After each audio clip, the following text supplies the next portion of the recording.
Many Counter-Strike players ask the question, how do you get better at the game? There are a lot of steps, so buckle in.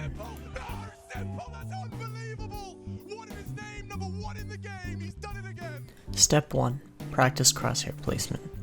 The best way to practice crosshair placement is to deathmatch.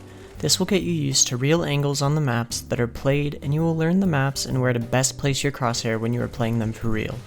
There are also community maps made specifically for this to help you learn all the common angles that enemies can be. This helps you learn where to put your crosshair when pre-aiming common spots.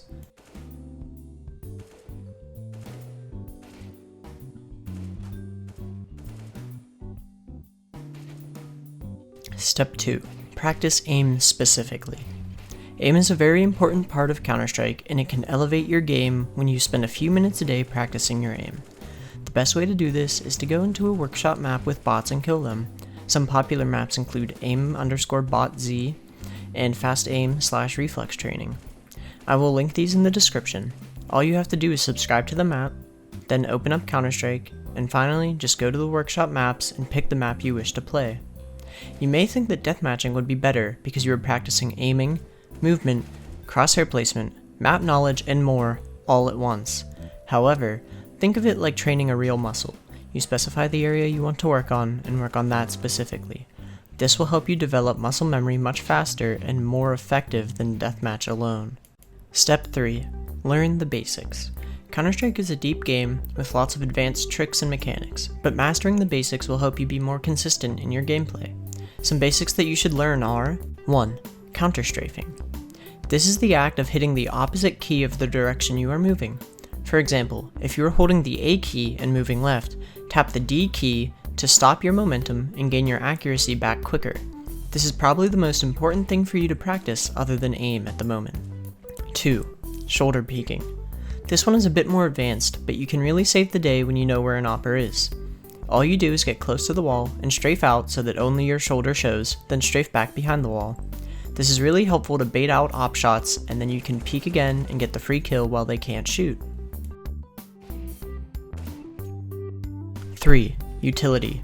Grenades are the most basic and yet most advanced part of the game. Top level teams will throw nades to play mind games with the other team and throw set executes to take a site with ease. However, just learning basic nades and how not to mess up your team can really help a lot. Step 4. Finding the settings that work for you. Although not necessarily something you practice, finding settings that you are comfortable with is probably the most important thing you can do. Sure, low sensitivity with low DPI is great. Sure, playing on 4x3 is what a lot of players do, but if you aren't comfortable on them, don't use them. The most important thing to playing better in Counter-Strike is to be comfortable. You won't play well if you're playing against players of equal skill level if you have a bad mentality or mindset, and having settings that work for you can help. Everything from resolution to sensitivity to even your crosshair plays a huge role in having you be a consistent player. And yes, experiment to find what works best for you, but once you find your home, don't stray too far.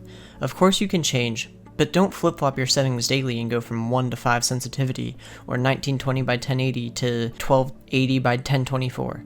Yes, changing your settings while you're in a slump will help you get out. Yes, changing your settings will eventually put you right back in the slump you came from, and potentially even put you lower than before. Like I said, finding settings that makes you comfortable is important, so is finding a practice routine.